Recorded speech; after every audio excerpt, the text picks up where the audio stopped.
ಏನಂದ್ರು? ಈಗ ನಿಮ್ಮಮ್ಮ ನಮ್ಮಮ್ಮನ ಕತೆ ಹೇಳಕ್ ಟೈಮ್ ಇಲ್ಲ. ಯಾಕೆ ಏನು ಅಂತ ಕೇಳ್ಬೇಡ. ಈಗ ನಮ್ಮಿಬ್ರು ನೋಡಿಸಿದ್ರೆ ನಿಮ್ಮಪ್ಪ ದಿ ಗ್ರೇಟ್ ಕರ್ನಲ್ ಸುಬ್ಬಯ್ಯನ ಉಳಿಸ್ಬೇಕು.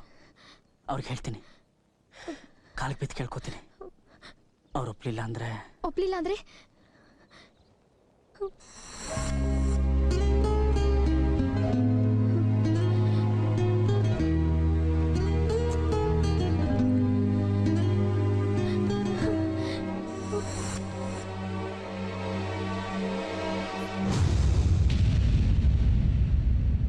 ಏನಾಯ್ತು? ಏನ್ ಮಾತಾಡ್ದೆ ನಂದಿನಿ ಜೊತೆ? ಅವಳು ಇನ್ನೂ ಓಡೋಗೋ. ಆಂಟಿ, ನೀವೇನು ತಲೆ ಕೆಡ್ಸ್ಕೋಬೇಡಿ. ನಿಮ್ಮ ಮಗಳು ಜೀವನದಲ್ಲಿ ತುಂಬಾ ಚೆನ್ನಾಗಿರ್ತಾಳೆ. ನಾನಿದ್ದೀನಿ.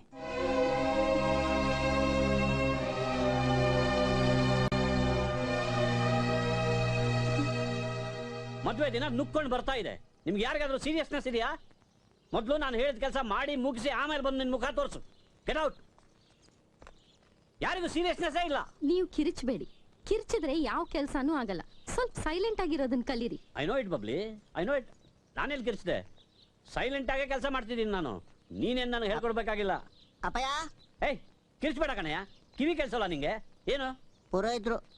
ಓ, ಗುಡ್ ಮಾರ್ನಿಂಗ್. ಐ ಮೀನ್ ನಮಸ್ಕಾರ. Good morning sir. Very good morning. How are you sir? ಎಲ್ಲ ಇವನ ಏನ್ರಿ ಪುರೋಹಿತರು ಶುದ್ಧ ಕನ್ನಡ ಸಂಸ್ಕೃತದಲ್ಲಿ ಮಾತಾಡ್ತಾರೆ ಅನ್ಕೊಂಡ್ರೆ ಇಂಗ್ಲಿಷ್ ಅಸಹ್ಯ. ರಾಮ, ಅವರನ್ನು ಹೊರಗಿಡು. ನೀವಿಬ್ರು ಸಂಸ್ಕೃತ ಬರುತ್ತಾ ನಿಮಗೆ ಅಥವಾ ಇಂಗ್ಲಿಷು? ಏನ್ ಸ್ವಾಮಿ, ಚತುರ್ವೇದ ಅಧ್ಯಯನನೂ ಆಗಿದೆ, ಉಪನಿಷತ್ ಅಧ್ಯಯನನೂ ಆಗಿದೆ. ಅರ್ಥ ಆಗ್ಲಿಲ್ಲ. ಆಗಿರ್ಬೇಕು, ಅದೇ ಸಂಸ್ಕೃತ. ಗುಡ್.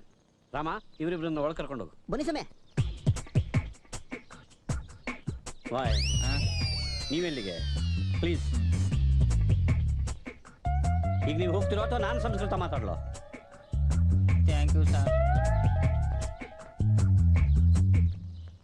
ಅಂಕಲ್, ನೀವು ಜಾಗಿಂಗ್ ಹೋಗ್ಬಾರ್ದಂತೆ.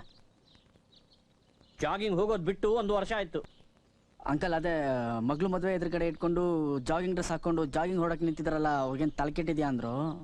ಹೌದು, ನನಗೆ ತಲೆ ಕೆಟ್ಟಿದೆ. ನಾನು ಜಾಗಿಂಗ್ ಹೋಗ್ತೀನಿ ಅಂತ ಹೇಳು. ಅಂಕಲ್, ನಾನು ಬರಲ್ಲ. ನೀನು ಬರ್ತೀಯಾ? ಬಾ. ಯಂಗ್ ಮ್ಯಾನ್, ಹೋಗೋಣವಾ? ಈಗ ತಾನೇ ಶುರು ಮಾಡಿದೀವಿ. ಮಿಲಿಟರಿ ಮ್ಯಾನ್ಗೆ ಇಷ್ಟು ಬೇಗ ಸುಸ್ತಾಗ್ಬಿಟ್ರೆ ಹೇಗೆ ಅಂಕಲ್? ತಲೆ ಕೆಟ್ಟಿದೆ ಅಂದ್ರಲ್ಲ, ಸಿಟ್ಟು ಬಂದ್ಬಿಟ್ಟೆ. ಈಗ ಸಿಟ್ಟು ಇಳಿದಿದೆ, ಆಗ್ತಿಲ್ಲ. ನಿಮ್ಗೊಂದು ವಿಷಯ ಕೇಳ್ತೀನಿ. ಕಾಲಿಗೆ ಬೀಳೋ ಸೀನೆಲ್ಲ ಇದೆ, ಅದಾದ್ಮೇಲೆ ಹೋಗ್ಬೋದಲ್ಲ? ನೋಡು, ಕೆಪ್ಪರ ಸಹವಾಸ, ಮಾತು ವೇಸ್ಟ್ ಆಗಬಾರ್ದು. ಇದೇನಾದ್ರು ಬಿದ್ದೋದ್ರೆ 6. ಶುರು ಮಾಡು.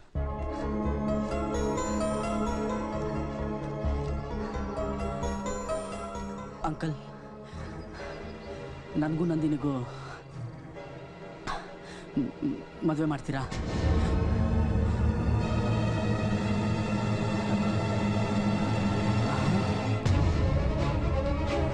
ಅಂಕಲ್, ಅಂಕಲ್,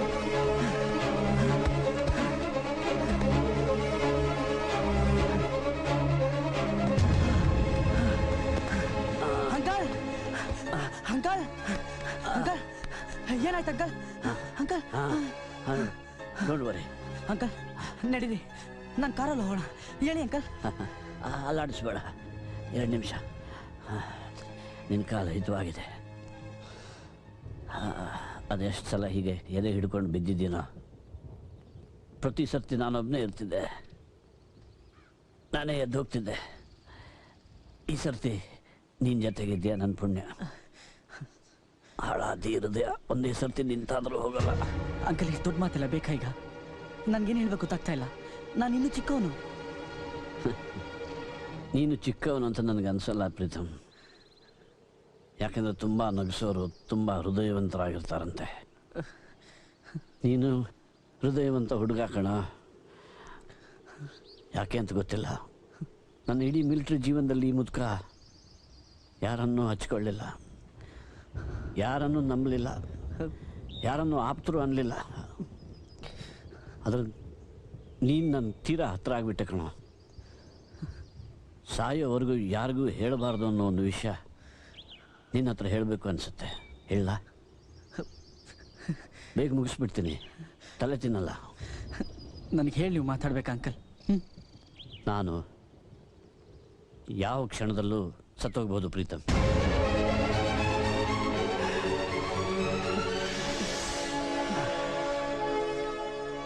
ಸಾವನ್ ಜೇಬಲ್ಲಿ ಇಟ್ಕೊಂಡು ತಿರುಗ್ತಿದ್ದೀನಿ ಪ್ರೀತಮ್.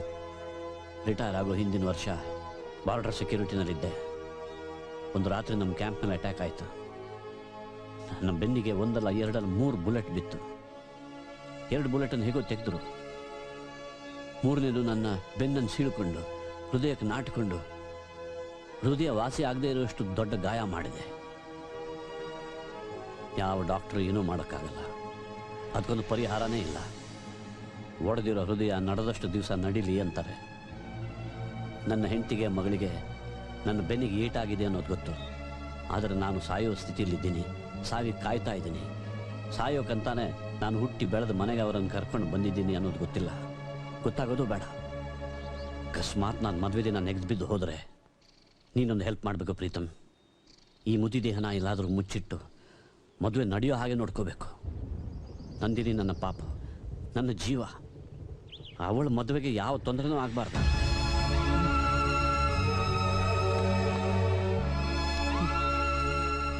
ಸತ್ತ ಮೇಲೆ ನಾನು ಸುಮ್ಮನಿರ್ತೀನಿ ಅನ್ಕೋಬೇಡ ಯಂಗ್ ಮ್ಯಾನ್. ನಾನು ನನ್ನ ಮಗಳ ಹೊಟ್ಟೆಯಲ್ಲಿ ಮತ್ತೆ ಹುಟ್ಟಿ ಬರ್ತೀನಿ.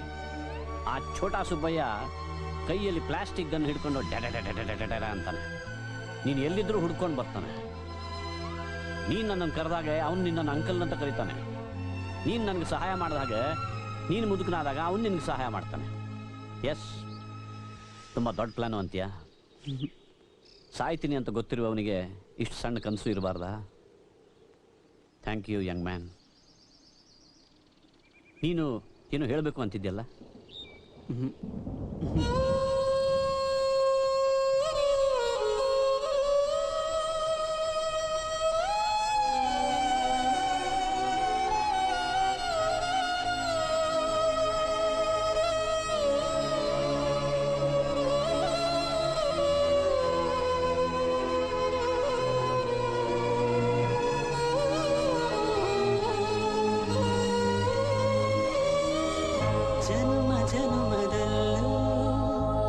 ಜೊತೆಗೆ ನಡೆವ ಕನಸ ಕಂಡು ಎದೆಯ ತೋಟದಲ್ಲಿ ಪ್ರೀತಿ ಹೂವ ಬೆಳೆದು ಬೆಳೆದು ಬೆಂಕಿ ಮಳೆಗೆ ಬೆಂದು ಬೆಂದು ಜೀವ ಸೊರಗಿದೆ.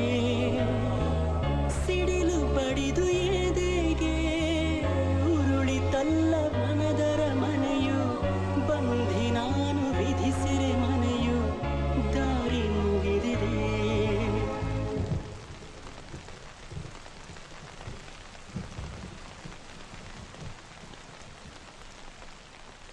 ಏನಾಗಿದೆ ನಿಮ್ಗೆ? ಯಾಕೆ ನನ್ನ ಅವಾಯ್ಡ್ ಮಾಡ್ತಾ ಇದ್ದೀರಾ? ಮಾತಾಡಿ.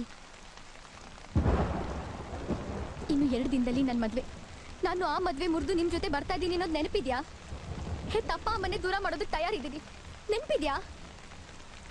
ನಾನು ಇಡೀ ಜೀವನಾನೇ ನಿನ್ನ ಕೈಲಿಟ್ಟು ಕೂತಿದ್ದೀನಿ. ನೆನಪಿದ್ಯಾ? ನಾನು ಯಾಕ್ರೆ ನೆನ್ಪಿಟ್ಕೊಳ್ಳಿ? ಗೊತ್ತಾಗ್ತಿಲ್ಲ ನನಗೆ. ನೆನಪಲ್ಲಿ ಇಟ್ಕೊಂಡು ಏನ್ರಿ ಮಾಡಲಿ ನಾನು? ಏನೋ ತಮಾಷೆಗೆ ಪ್ರೀತಿ ಗೀತಿ ಅಂತ ಹೇಳಿದೆ. ಅಷ್ಟಕ್ಕೆ ನೀವು ಈ ಲೆವೆಲ್ ತಲೆ ಕೆಡ್ಸ್ಕೋತೀರ ಅಂತ ಗೊತ್ತಿರಲಿಲ್ಲ ನನಗೆ. ಇದನ್ನು ಯಾರಾದರೂ ಪ್ರೀತಿ ಅಂತಾರೇನ್ರಿ? 2 ದಿನದಲ್ಲಿ ಮದುವೆ ಆಗೋ ಹುಡುಗಿ ನನ್ನ ಜೊತೆ ಓಡ್ ಹೋಗಕ್ಕೆ ರೆಡಿ. ನಾಳೆ ನಾನು ಕಟ್ಕೊಳ್ಳೋ ಹಿಂದಿನ ದಿನ ಇನ್ನೊಬ್ಬ ಇಷ್ಟ ಆಗಿ ಅವನ ಜೊತೆ ಓಡೋಗಲ್ಲ ಅಂತ ಏನು ಗ್ಯಾರಂಟಿ?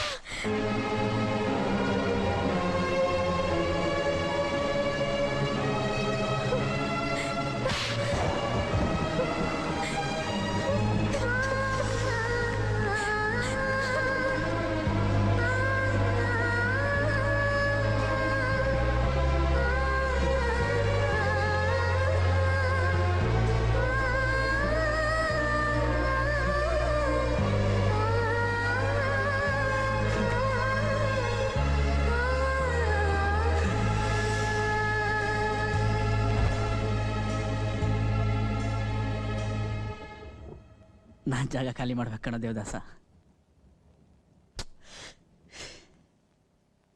ಏನು ಮಾಡಲಿ ನಾನು?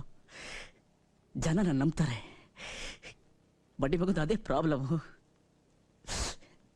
ನಂಬಿಕೆ ಗಳಿಸೋದು ಈಸಿ ಕಣೋ, ಆದರೆ ಅದನ್ನ ಉಳಿಸ್ಕೊಳ್ಳೋದು ತುಂಬ ಕಷ್ಟ ಕಣೋ.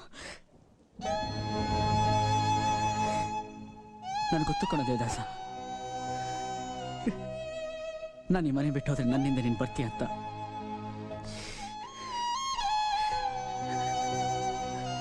ಅದಕ್ಕೆ ನೀನು ಕಟ್ಟಾಕಿದ್ದೀನಿ ಕಣೋ.